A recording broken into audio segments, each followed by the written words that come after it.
Laura Joyce Davis spent 20 years of her life as a serious fiction writer, and then the pandemic happened, and she decided to start a memoir podcast. She would do it 6 days a week while lockdowns were in place. How hard could that be to do a podcast for 2 weeks? Right. 2 years, 200 episodes, and several awards later, Laura's learned a lot about what it takes to become a beloved podcast host. She'd also applied much of what she already knew about writing, imagination, and connection to her podcast, Shelter in Place. On today's episode, Laura and I talk about the dilemmas all hosts grapple with.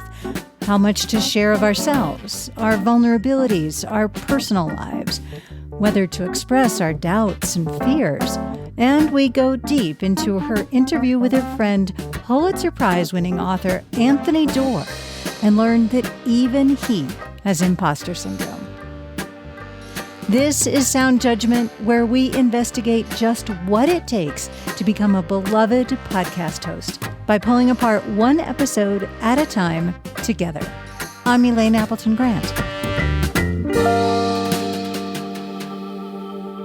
When I decided earlier this year to go on a quest to define the characteristics and skills of the most captivating hosts, I didn't even have a name for this podcast yet.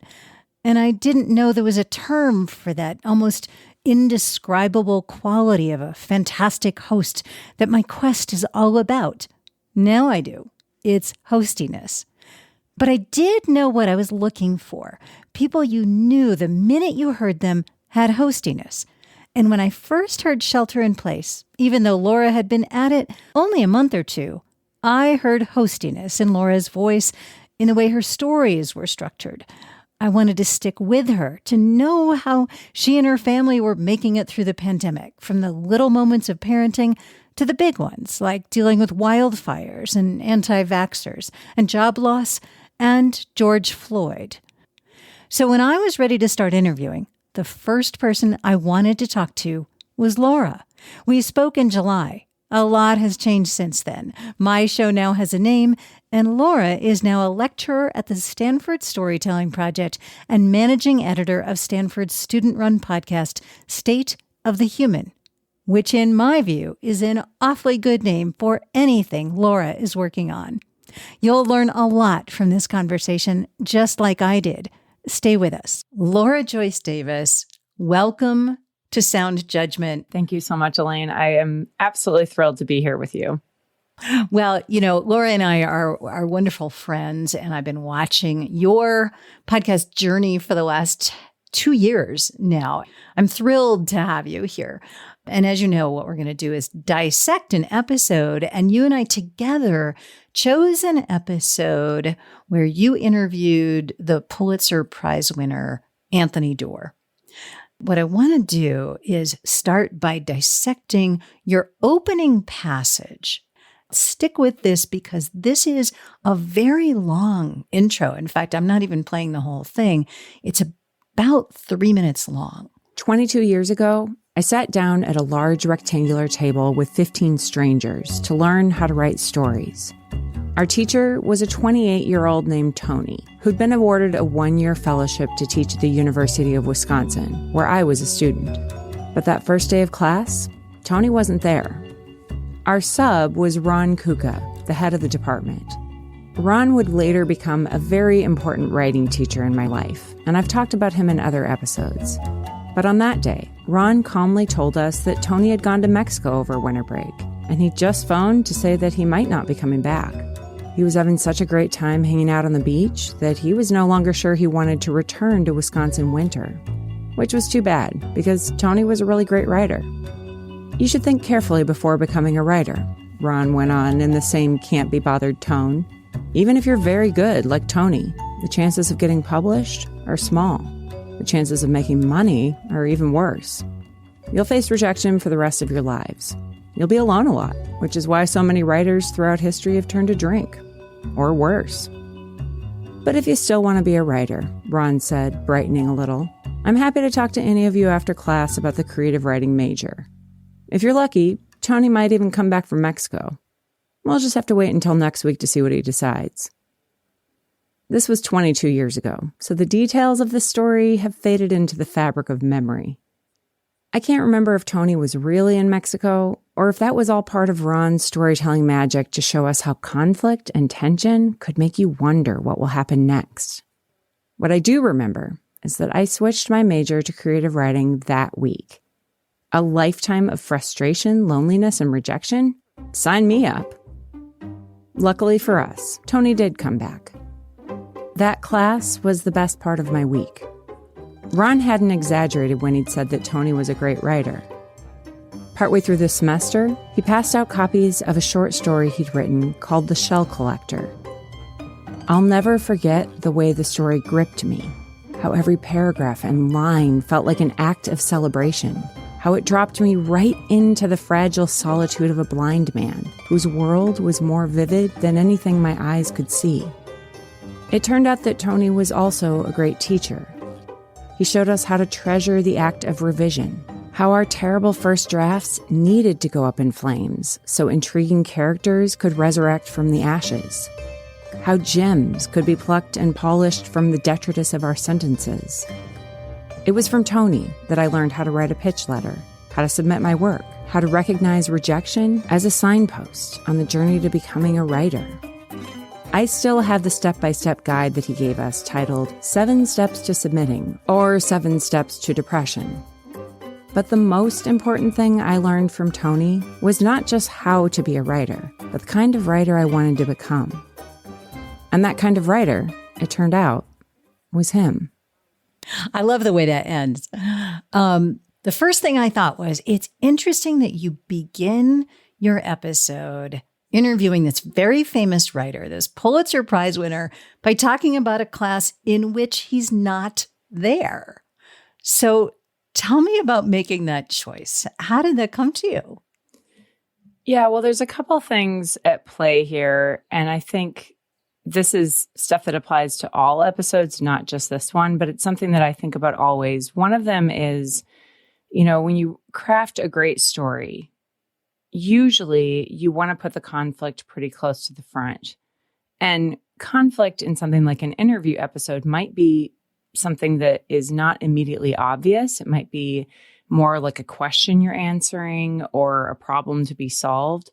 And in this particular episode, I knew that part of the larger conflict of this conversation that I was having with Tony was this question of, why do we do this work in the first place? Why do we create? Why do we write? Why do we make things even though we know we're going to be set up for rejection and probably face a lot more rejection than success, which is something that Tony talks about. And Tony is hugely successful. So even for him, he still has, faced imposter syndrome and all these things that all of us experience.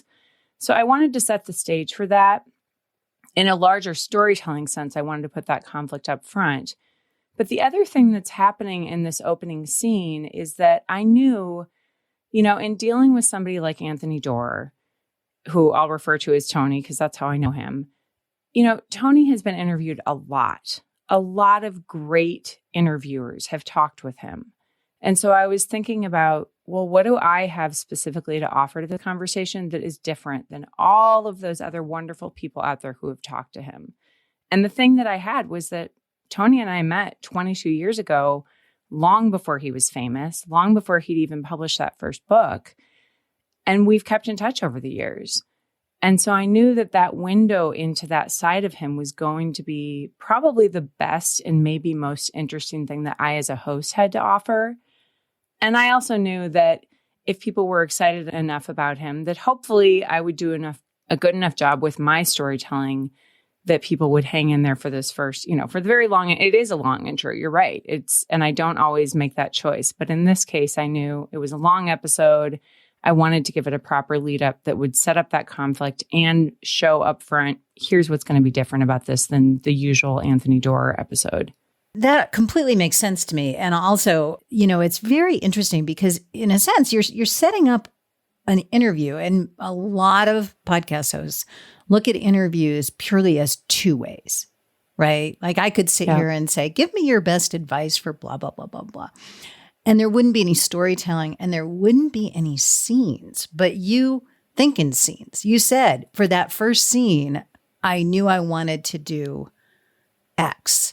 Was this the first idea that came to you? Like, oh, I'm going to take people right back to that classroom where he didn't show up. I mean, I still think that was kind of a gutsy choice.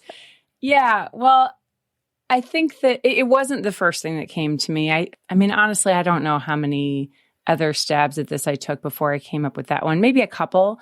I thought about opening with some interview tape of his, which is a choice that we've made in other episodes. There's certainly plenty of wonderful interview tape to work with in this episode.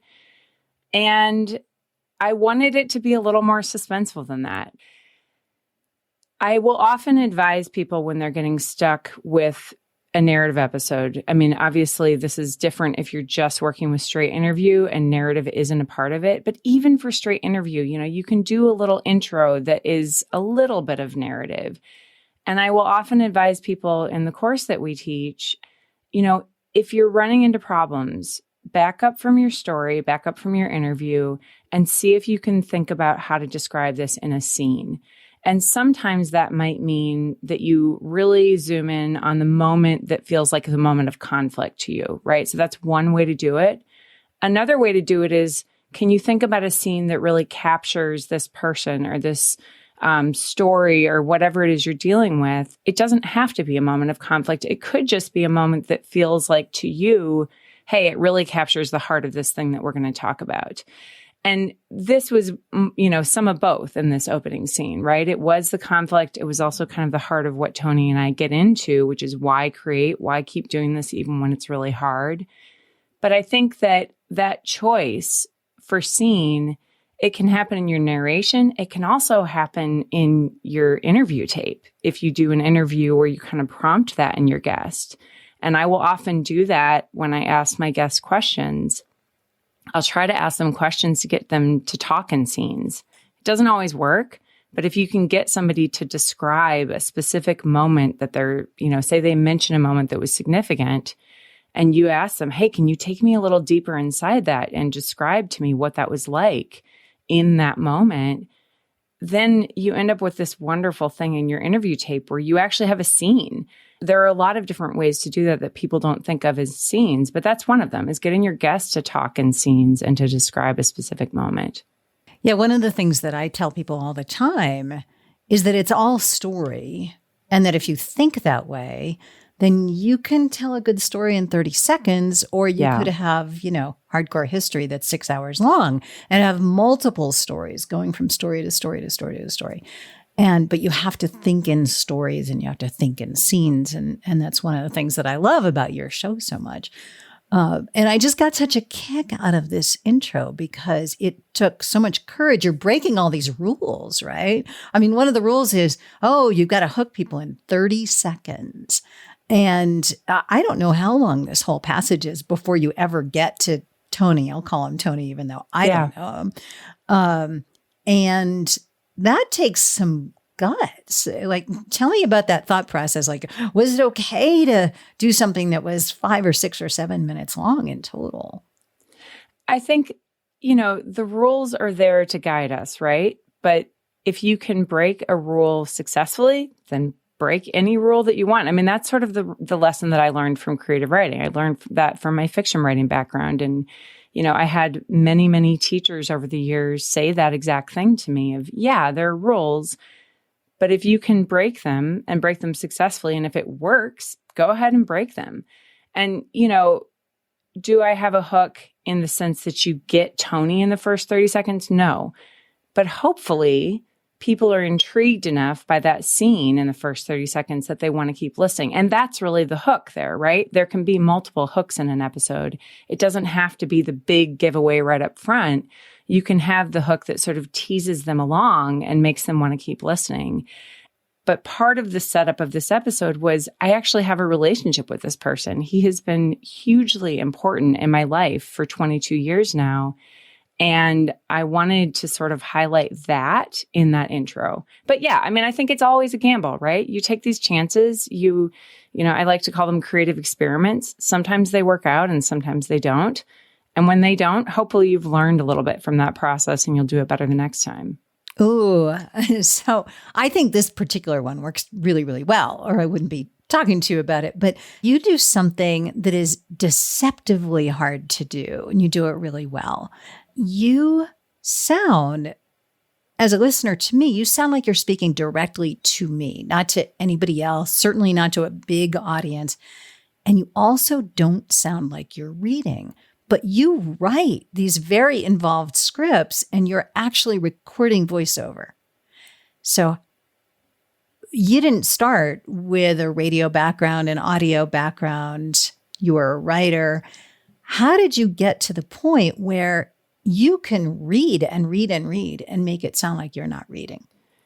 Yeah, well, first of all, I'm really pleased to hear you say that because I think it's something I've worked a lot on and I continually try to improve on. I think, in this podcasting work, we're always getting better the more we do it, right? And that's what I love about the medium is you just show up and you do it again and again and again, and hopefully you get better in that time.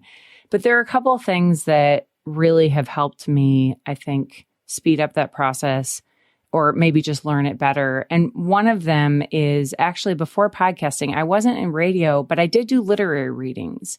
And so maybe a couple times a year, I'd have a chance to get up in front of a crowd of people live and read a short story or something from a novel or, whatever I was working on at the time that was right for that reading. And my little brother is actually a former Broadway actor and was trained at NYU and really has been a great teacher for me in this regard for many, many years now. Starting when I was getting my MFA, I can remember that was when I was doing my first readings. And so I would call him up and he was actually at Tisch at NYU during those years. And so he was learning these things and then would kind of teach me over the phone and coach me on my literary readings. And so one of the things he taught me that I still come back to and I find so, so valuable is to speak in thoughts, not sentences. And this is something that actors know. Actors are trained in this. But what I mean by that is, you and I are having a conversation right now. And if you looked at a transcript of our conversation, there would probably be em dashes, there might be ellipses, there would be, all sorts of starts and stops in speech because we're following our thoughts, not the sentences. We're not doing the natural pause, where the period is, where the comma is, whatever it is. We might do those things, but there's also, it's a little messier and a little, more windy of a way of talking than the sort of straightforward way that we deliver things if we're just reading. But you can bring some of that when you're reading to the reading. So if I have a couple of sentences in a row where the thought is, let's take the example of the passage that we just listened to. The thought is, picking a very specific moment from that I switch my major to creative writing. And, a lifetime of depression and whatever I say there, sign me up. So, that thought. Very funny, by the way. Thank you. I don't feel like I'm naturally good at funny, so I'm very proud of those moments when it happens. Often work very hard for them. It's very funny. But, if you follow the thought there, the bigger thought is sort of why I chose creative writing, even though I knew it was going to be hard. And carrying that thought through multiple sentences in that case, it doesn't mean that you won't take a breath in there. You probably do need to take a breath in there, but thinking to the end of the thought rather than to the period can really change your delivery on something. So that's the first thing I think about. The second thing I think about is speaking to a very specific person.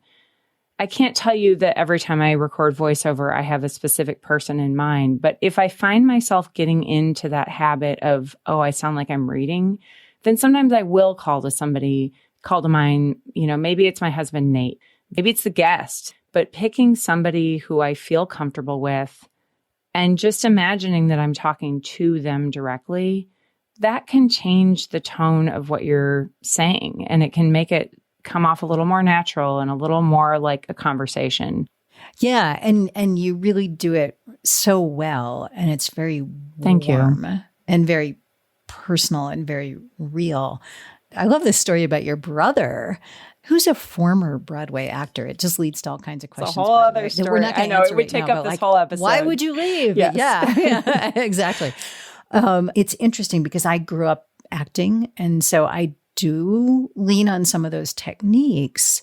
One of them is sort of the premise, which is an actor before walking on stage. One way to do it is to go, well, where am I? Who am I? I am in this moment, in this time period, on this day in 1943 in Oklahoma farmstead. And, I have this relationship with this person or whatever. And so you're not putting something on, you're believing, but it's just very much about getting in the moment. I think that probably pairs with that idea of we speak in thoughts. So I like that. Yeah, I'm really glad you brought that up, because that is another thing that I think about is getting in the moment. I mean, to borrow a phrase that my brother has said to me directly about this, you basically just do anything to get yourself not thinking about the words you're reading. And so being in the scene yourself, imagine yourself, you are a character, even if the character is you, and you are in a moment and you're talking about something, some scene, some description, some person, whatever it is, anything that you can do to get yourself deeper inside that so that you're not thinking about the actual words on the page is going to help your delivery sound more natural. Laura, when you set out to interview Anthony Doerr, did you know that this moment was where you were headed? But the most important thing I learned from Tony was not just how to be a writer, but the kind of writer I wanted to become. And that kind of writer, it turned out, was him. Yes, I did actually. It doesn't always work that way, but something I've said to Tony many times over the years, which embarrasses him, is that he's who I want to be when I grow up. And what I mean by that is just, he is a beautiful writer. I love his writing. I love all of his books. His writing is what I aspire to in my own writing. That quality, that level of artistry on the sentence and word level, and also story. The stories are just wonderful and imaginative. If there was one thing that I wanted Tony to take away from listening to this episode, it was that. It was just to honor him, that he has been a hugely important person in my life. But I want to point out one other thing about that very quote, is that the whole lead up is we're going to hear from this famous Pulitzer Prize winner about all of his work and behind the scenes with him, which probably 1 million people have interviewed him about in a much more straightforward way. Your lead up isn't just about the relationship that you have with him, but it's about you and your desires as a writer. And, that speaks to, I think, the personal nature of the whole show, that you've sort of taken us with you on your journeys for the last couple of years. So friends of mine at Pacific Content call this creative bravery, right? That if you're going to have a podcast that stands out, you need to be creatively brave. It is a creatively brave choice to make. And it's one that I find a lot of people struggle with. Like they go into hosting thinking, I have to be the news anchor and I have to keep myself out of it. And you're very much in it. I mean, almost more so, at least for the beginning of a good part of this episode, almost more so than Tony Doerr. So let's talk about that creatively brave choice. Yeah, it's something that I did not go in knowing that I was going to do when I started Shelter in Place, which maybe seems surprising since it's a memoir podcast. And, for people who don't know our podcast, the very quick backstory is that on March 16th, 2020, after 20 years of being a fiction writer and also a mom of 3 young children, I was looking for a creative lifeline to get myself through what I thought would be 2 weeks of the pandemic with my kids home. And I had done just enough podcast work, nothing out in the world, just some sort of learning and dabbling with it a little bit. I had a podcast mic, I had a DAW, and I knew how to record. And that's about all we can say about my podcast knowledge. I did not know how to edit audio yet. So my thought was I will do this nice little creative project where every day I write essentially what's a personal essay, and I will push myself to write one draft. I will record it in one take, and I will press publish. And I thought this whole thing will take me like an hour a day, and then I'll be with my kids the rest of the day. And, you know, we all laugh at that now because that is completely ridiculous. Nobody does. I mean, even if the episode is 5 minutes long, nobody does a good narrative episode in an hour, certainly not start to finish. But it did push me to actually put something out there day after day. And what I found by about day 2 or 3 was that I had some very hard questions to answer for myself about how much of myself was going to get into this.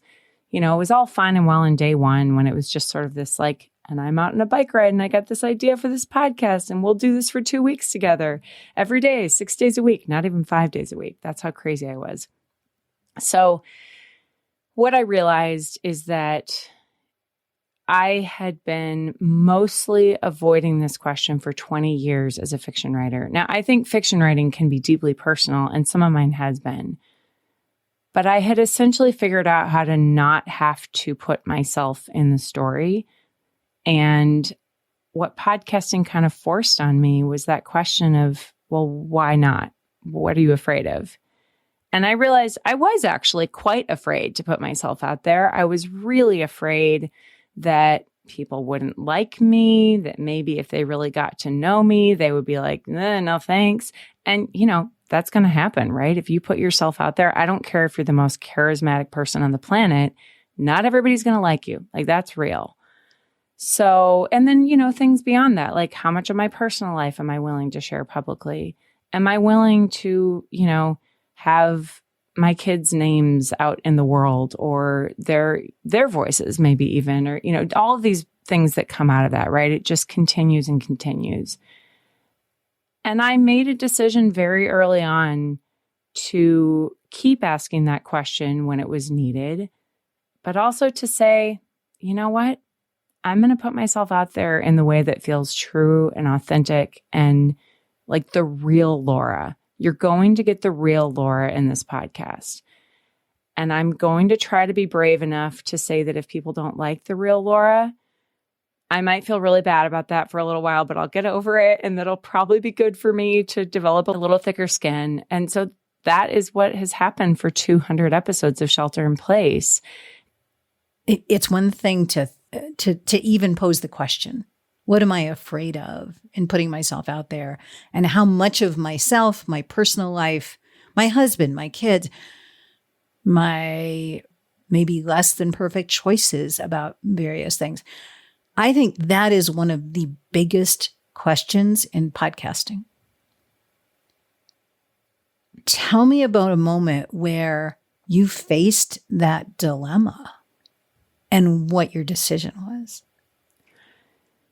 Yeah, I think that, first of all, I'll say, I think this larger question really gets at voice, like finding your voice as a writer, as a podcaster, as a host.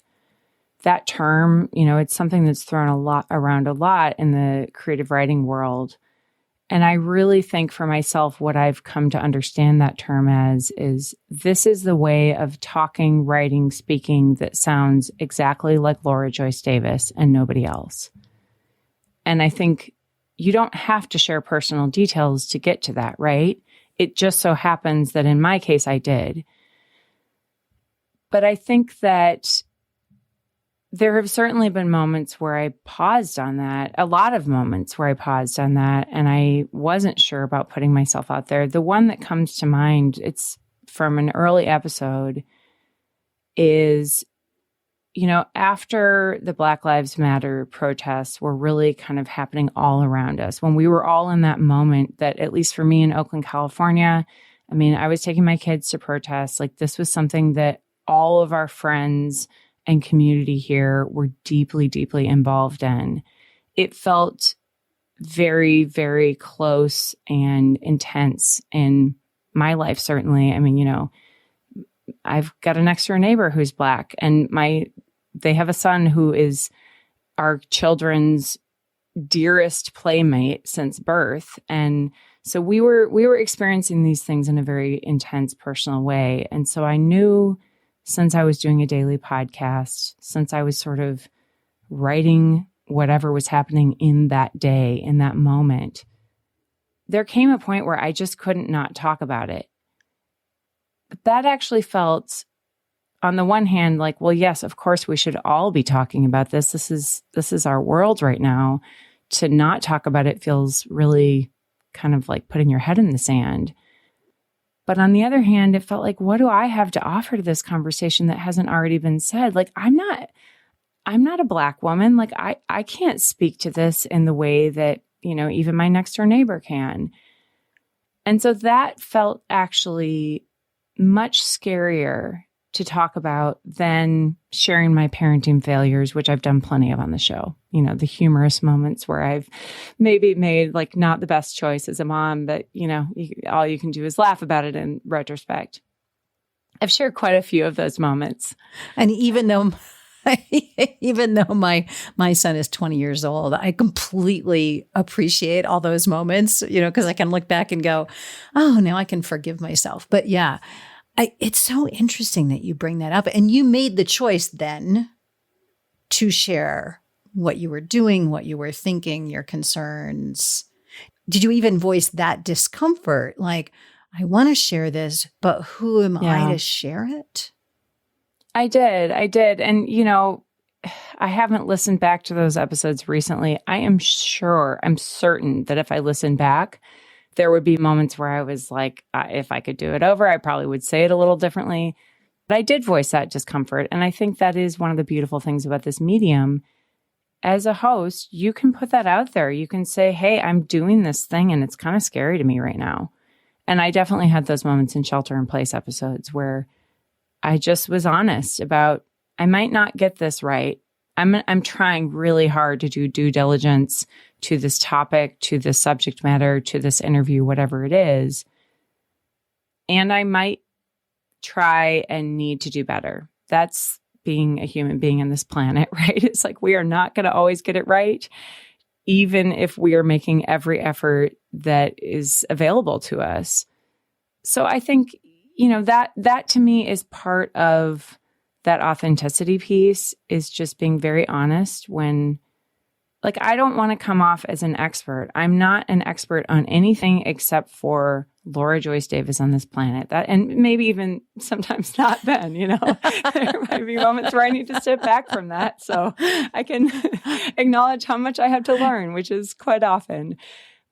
But I think that one thing that came out of, I mentioned the Black Lives Matter stuff, and I also mentioned the kids. The payoff for both of those in sharing that is kind of the same, right?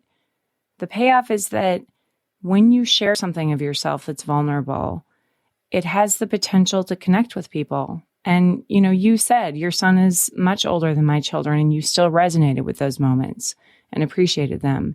And I've heard that from a lot of listeners, and including people who aren't parents, but who remember what it was like to be a kid themselves, or, have some other experience they're connecting with. I think it is potentially the payoff of sharing ourselves, is that our listeners feel more connected and they feel seen and heard and understood by this person that they've maybe never met. But knowing that somebody else on the planet is having an experience that they can resonate with, like, that means something. It's the same magic that happens when you read a great book and you're like, oh my goodness, this author gets me. Even though, of course, they don't get you. They've never met you. But they understand, right? They understand that same experience. I was going to ask you this very question. To me, a great host, like a great novelist, filmmaker, documentarian, a great host invites us not just into their world, but into a world that we in some fashion make together. And do you agree? What do you think about that premise? I do agree. And, we're talking about this episode with Anthony Doerr. He actually says something in this episode that I love, and I've come back to again and again. So I asked Tony how he responds when people tell him that fiction isn't useful. There's a great paradox that the path to the stars is through the glitter on the pavement. The path to the stars is through the glitter on the pavement.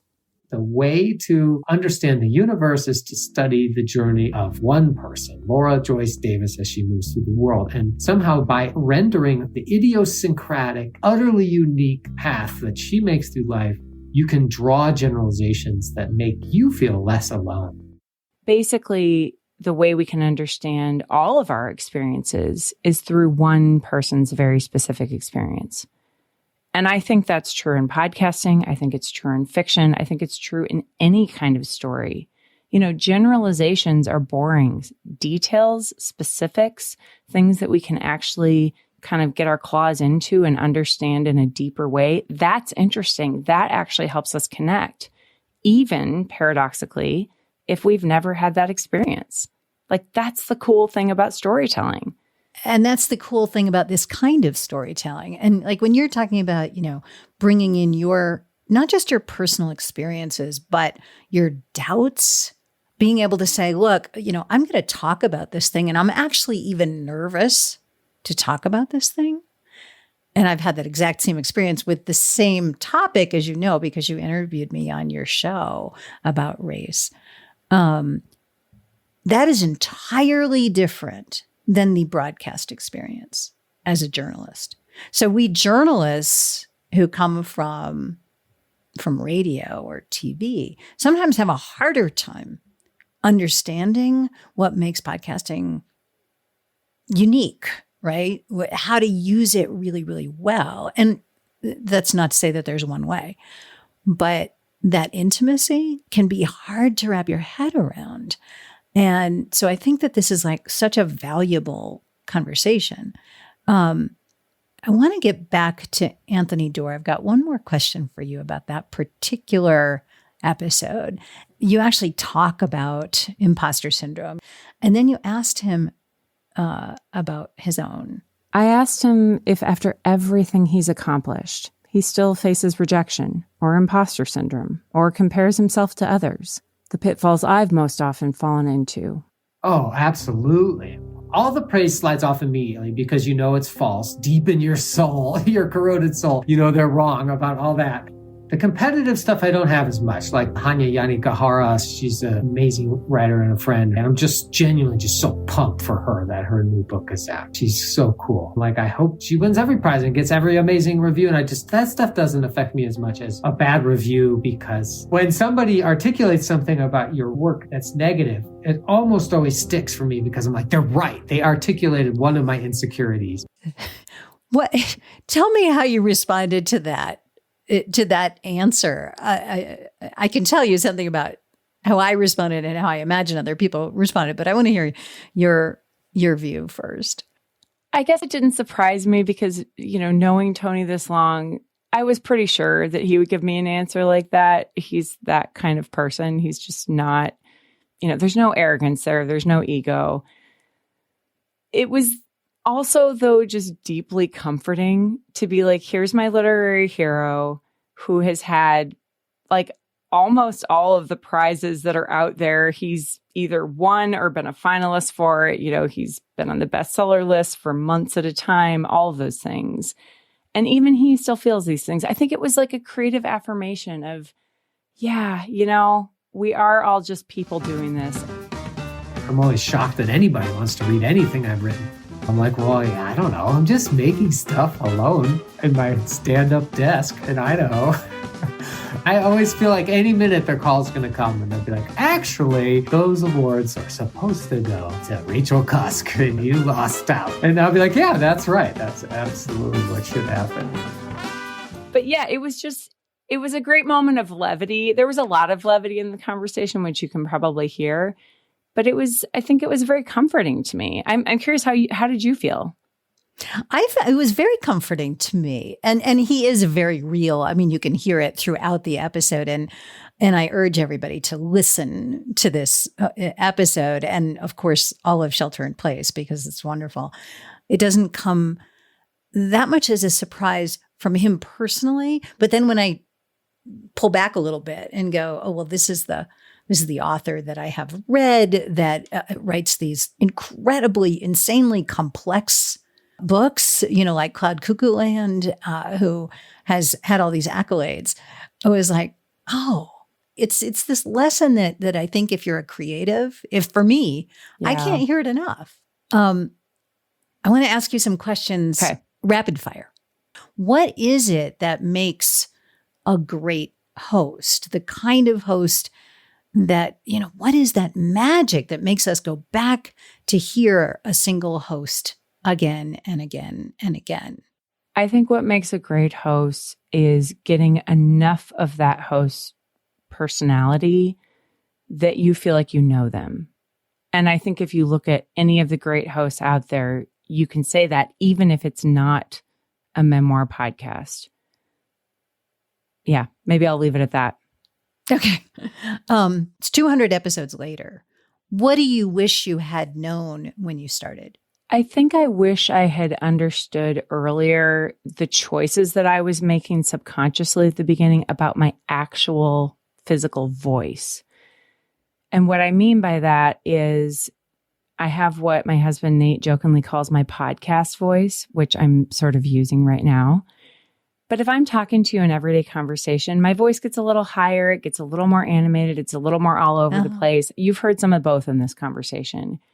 It took me a while to understand that I was actually making a choice every time I got in front of the mic. And it was very, very easy for me to kind of zoom into that podcast voice and find that particular resonance that I use in my voiceover. It just kind of happens naturally. I get under my little blanket for it. I'm not joking about that, by the way. We could have a whole conversation about recording setup, but I do still to this day record my voiceover under a blanket fort. And there's something that happens when I get under there that it's intimate, it's a little deeper, it's very personal. It's very different than if I walk outside and talk to my neighbor and, or call to them from across the street.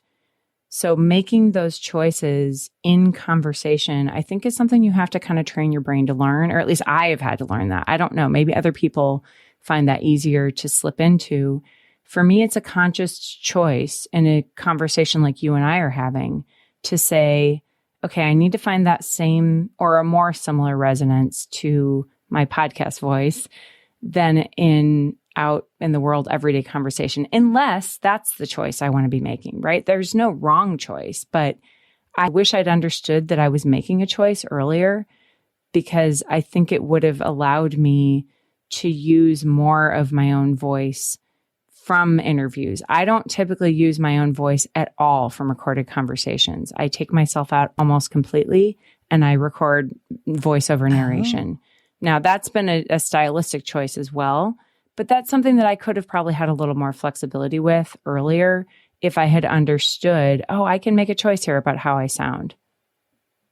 I agree with you. Like there's this conscious choice about how intimate, how real are you? I've struggled with this. People say, you have a radio voice. And, I've been in the radio for years, but it's also like maybe it's some subconscious thing like, there's still a little bit of a guard up there. How much do I want to be out there? So that's a great point. Who's your dream guest for Sound Judgment? I think Anna Sale would be really interesting. She is somebody that I've learned a lot from listening to over the years, and especially early on. I think she's a fantastic host and makes choices all the time that seem very effortless. Anna Sale, her podcast is Death, Sex, and Money. It's so great. Kelly Corrigan. Her podcast is Kelly Corrigan Wonders, which I'm sort of obsessed with right now. It's an interview show, but she is such a fabulous interviewer. And it's a very different skill set than what we've been talking about in this conversation. She's very good at just kind of like being great on the spot in the conversation. She would definitely be one I think would be fabulous. That's great. Laura, thank you. This was really fun. I really enjoyed it. I love hearing your backstory, and I think people are going to learn a lot of things from it. And I really appreciate you being my guinea pig. Thank you so much for having me. I will be your guinea pig anytime for any project you're doing. I want to be a part of it. So thank you so much. Thanks. This was really fun. At the end of every episode, I try to give you just a few of the many takeaways from these conversations.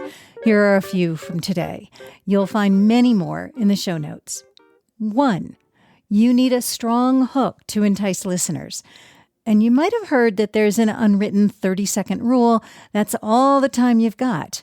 But you can get away with a lot longer lead if you create suspense. 2, how can you voice a script naturally and avoid that awful readerly quality? Take a tip from Laura's Broadway actor brother. Stop focusing on the words in every sentence. Instead, focus on the whole thought you're conveying. 3, you'll need to grapple with how much of yourself to share with your listeners. This is a big part of finding your voice. There are huge payoffs to sharing parts of yourself, and this is a question that you may need to wrestle with over and over again. Thanks for listening to Sound Judgment. I have a confession to make. I'm not very good at leaving reviews for podcasts I love, but I'm doing yoga every day and leaving one review every day too, and I'm asking you to do the same. Please take just a second and rate and review Sound Judgment on your listening app. And better yet, share this episode with a friend so you can talk about it together. We need your help to grow this brand new show. Every single one of you matters. Thanks for listening to Sound Judgment. If you liked this episode, if you learned something from this episode, share it with a friend. Talk it over. Figure out together how you can use the takeaways. And then let us know. Write to us at allies@Podcast Allies. We're really curious. And the way to grow the show is through word of mouth, working with it and using it. Sound Judgment is produced by me, Elaine Appleton Grant. Sound design by Andrew Perella. Our gorgeous cover art is by Sarah Edgell. Project management and all the things by the inimitable Tina Bessier.